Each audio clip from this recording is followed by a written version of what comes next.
Hello, friend. Welcome to another episode in the Revelation Project. We're going to dive into chapter 7. So that puts us about close to a third of the way through.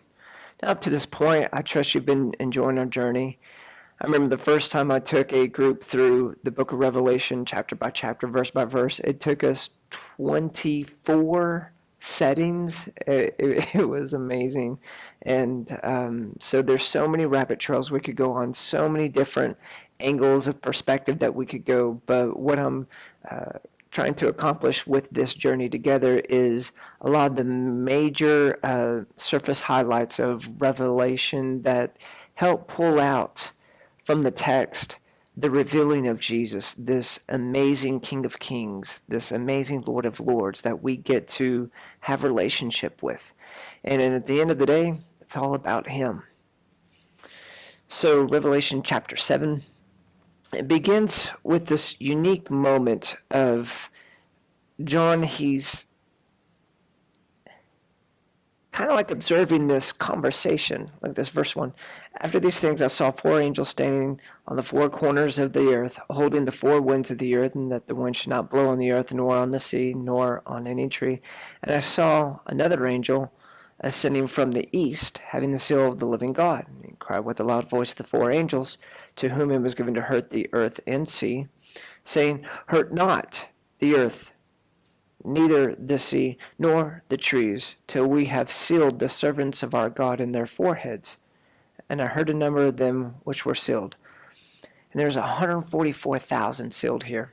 And it's interesting, so here's John. Imagine, prayer time is adventure time, right? So here's John. He's up there in heaven, and he's seeing one angel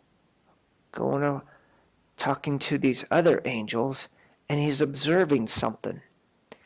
Now remember, the Lord told him that he's supposed to write all this down. Whenever he's done with all these encounters, he's going to have to remember and write all this down. And so he's seeing this take place. You can only imagine what he's thinking of, right? Because from heaven, you have a different perspective. The four winds of the earth, what does that mean? From the north, south, east, all this, the four cardinal directions, and he's, okay. And they're whoa, those angels are supposed to hurt the earth. It's kind of interesting, too, because later on there's going to be a judgment on, the kings and the elites of the earth that hurt the earth. So it's there's angels that hurt the earth, but there's judgment on the kings of the earth who hurt the earth, And so there's this justification. God is a just God. Sometimes you feel like God is not fair. And that's true, he's not. He is just. And everything he does, he weighs the actions of men and he renders accordingly to their just reward, whether it's punishment, correction, or blessing. And so God is just in all his ways. If he wasn't, if he played favorites,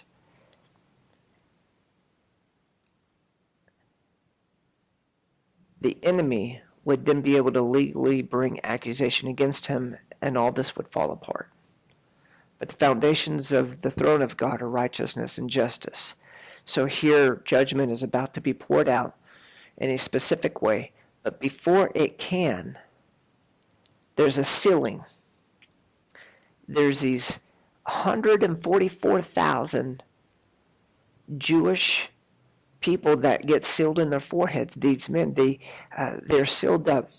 Now, one of the first takeaways when you read this list, and I trust you already read, and if you haven't read the book of Revelation chapter 7, stop the video, go read it, or go listen to the audio format of the rendering of chapter 7, and then go ahead and come on back. And also, too, now that we're about a third of the way through, you probably have a lot of questions. So I would encourage you to go ahead and send us your questions, whether it be through email or through the chat opportunity or comment opportunity through whatever platform that you're viewing this in, okay? So feel free to contact us, and I'll have a session, maybe even halfway through up to this point, of just questions and answers. So that would be really wonderful. So you'll read this list all the way up through verse 8, it says here. And you'll first takeaway is like, wait, where's Dan mentioned? Wasn't Dan one of the tribes of Israel? Let me explain heaven's mathematics and the way there's a sealing taking place with these tribes excluding Dan, yet you still count out 12. So originally, now let's look at this graph here. You're going to notice that in the 12 tribes of Israel, originally when Abraham, you've got the Abraham and Sarah, right? Isaac and Rebekah, and then you've got Jacob, whose later name became Israel after he wrestled with the angel. Four branches of offspring. One was through Zilpah, which have Gad and Asher, through Leah, Reuben, Simeon, Levi, Judah, Issachar, Zebulun. Rachel, remember the one that he had the hots for, and he worked really hard for it. Ended up being 14 years. The 7, she must have really rocked his world. I mean, she must have been something else because he worked 7 years, and then Leah was given to him, and then so he worked another 7 years. You're familiar with that story. And out of Rachel came Joseph and Benjamin. Now this Manasseh and Ephraim, those were the two sons of Joseph. They're going to play a role here in a little bit. Dan and Naphtali came out of Bela. Well, when you look at the sealing of the 144,000 here in Revelation, Joseph's sons, Manasseh and Ephraim, sometimes will be interchanged throughout Scripture. So when one tribe is replaced, it's always with one of the tribes underneath Joseph's kids, the Manasseh or the Ephraim. So Dan is replaced with Manasseh. Joseph was the 11th son. 11 oftentimes points to this issue of the prophet, or the prophetic infusion of God's renderings, in the earth. And so there's this prophetic switcheroo, if you will. Why Manasseh and not Dan? Well, some folks feel like Dan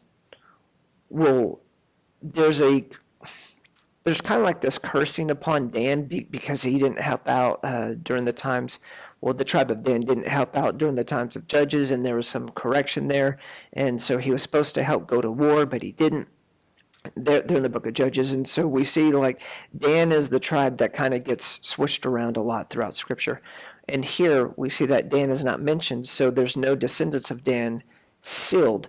And this is why some folks hold to a theological persuasion that the Antichrist will rise up out of Dan, because we see in Daniel that one of the attributes of Dan is that he forsakes the God of his fathers. So he's going to come up out of Assyria, the Assyrian, the club of God's wrath, and some way through the bloodline, he's a descendant of Dan, and that's what some folks hold to. Scripture's not entirely clear on that, so I wouldn't put a whole lot of stock in it. But if it happens to be so, hey, cool.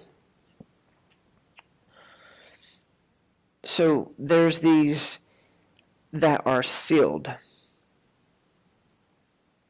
And you always come up with the 12 tribes in Numbers. So that's some of how the math works out. Now, when we go back here, notice how Jacob had 4 wives. The Leah and the Rachel, right? And Bela and Zilpah. Look at who Judah comes out of. Judah comes from Leah. Well, there's a very interesting situation at the end of Jacob's life, and as he's about to go home to be with his fathers, right, he gives instructions on what to do about his burial, if you will, his burial plans. Yeah, here in Genesis chapter 49, we'll pick up in verse 29. Says this, and he charged them, said unto them, I'm gathered to be with my people, bury me with my fathers in the cave that is in the field of Ephraim the Hittite, and the cave which is in the field of Machpelah, which is before Mamre, in the land of Canaan, which Abraham bought with the possession of the field of Ephraim the Hittite for a possession of a burying place. There they buried Abraham and Sarah his wife. There they buried Isaac and Rebekah. There I've buried Leah. How interesting. Didn't Jacob have the hots for Rachel? But there he buried Leah. Judah came from Leah. See, when it was all said and done, he come to realize he was meant to be with Leah. Now, God can use circumstantial, free will, all that stuff. Romans 8:28. God will work everything together for good for those that love God, those that are called according to his purpose. So, you young person, I want to encourage you. If you're single and you're waiting for the Lord to bring your spouse to you, be encouraged. Sometimes what we think is all that and a bag of chips, as they say, we just got the hots for this and that. Oftentimes, friend, God just doesn't give you what you want. He gives you what you need. Especially when it comes to marriage. God doesn't give you someone who can rock your world right now. I encourage young people, don't marry, Mr. and Mrs. right now. Marry Mr. and Mrs. Right, the one that's going to be right for the journey. Because that is the relationship that you will grow with and grow into versus just, this is it right now. Because what rocks your world right now may not rock your world 5-10 years down the road. All right, so now we'll continue into, you have this difference here of the tribulation saints right here. So there's a difference here going on with the tribulation saints and the white robes and what have you.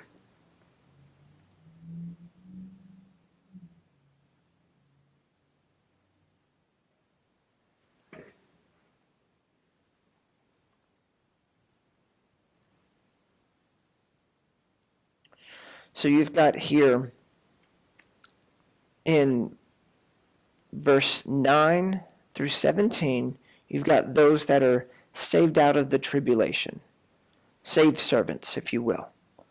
Well, you've got those that are sealed from chapter 7, verses 1 through 8. So there's this rendering concept. Oh, by the way, are these the same ones mentioned in Revelation 14 out of Mount Zion? Most likely it's the same number.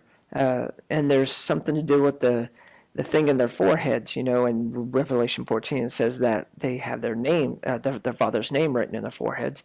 And then we see that that they are sealed in the foreheads here in chapter 7. So you've got these saved servants and these sealed servants, if you will. Friends, there's going to be a lot going on during the time of the Great Tribulation. It's going to be like no other time.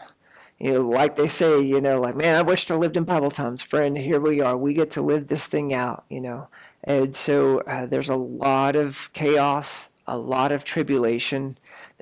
God is heavily involved in the affairs of man. He's not the type that just winds a clock and lets it run and see how it goes. But no, heaven is actively involved in the affairs of men during this last part before the Lord returns. So, in prep for next go around, I want to encourage you to read the trumpets in chapter 8. We're going to learn about the wars of men. The seal judgments deal with the governments of men and the effects thereof. And another postscripted note, if you will, on the chapter 6 part with the sixth seal and the heaven, sun, moon, stars, and all this stuff. Jesus talked about how the sun will be darkened and the moon turn into blood. And, for the great and notable day of the Lord, this is rendered unto us by the prophet Joel, chapter 2. And Peter repeats it in Acts chapter 2. And then Jesus mentioned about this sun being darkened and all this stuff. All this cosmic upheaval We're going to get some fascinating studies about the stars and things of this nature, but just know this. What was John seeing fall into the earth? Was it actual, oh, the star Betelgeuse came from out of its place of the universe to fall on? No, the closest star we have is the sun. So we see that this is not a scientific phenomenon of all these stars come to bombard planet Earth. That's not going to happen. But rather, have you ever seen a shooting star? Well, that's just debris from the sky falling into the Earth's atmosphere getting burnt up. Okay, so we see, like, are there asteroids coming? Probably, most likely. You know, if you read the news, there's one headed this way. It's probably going to be a near miss. And what they consider near miss is, you know, millions and millions of miles away and what have you. It doesn't actually come crazy close. Could it be issues of comets coming into our solar system and some debris falling in? Possibly. But this is, a lot of it is, you know, how the dragon withdrew a third of the stars. The stars in chapter 1 are angels. And so we see that this is more of a spiritual dynamic of this angelic realm of where angels and demons, principalities and powers, the heavens being shaken. That's what a lot of it. Remember, Jesus, he said that he saw Satan fall like lightning, this falling star. Lucifer's called the morning star, you know, the bright morning star concept. Well, Jesus is the bright and morning star, but one of the descriptions of Lucifer is the star of the morning, okay? And so there's this language that Scripture provides to us concerning stars and spiritual entities. And so when John sees these stars falling, could it be the physical arena, debris falling into the Earth's atmosphere? Yeah, most likely. Is it a spiritual dynamic affecting the toppling of governments and things of that nature? Yeah, most likely. There's a lot going on in this whole time of the wrath of the Lamb and the wrath of God and these heavenly things going on. So there's room for multiple types of interpretation to come to pass. It's more like D, all the above. On this weeping, there's a lot of weeping here at the end of chapter 7, and God will wipe away these tears. I want to encourage you. Now's the time to live for God. You see, some of those tears, I believe, are not just tears of sadness from what's going on planet Earth, but it's also their tears in heaven from the realization of missed opportunity, lost opportunity. This is the time. Proverbs talks about how during the time of harvest, a wise son makes his father glad through his diligence during the time of the harvest. Friend, this is the time of the harvest. The fields are white for harvest, Jesus said. Don't miss your opportunities. God bless and great success. We'll see you next time on the next episode.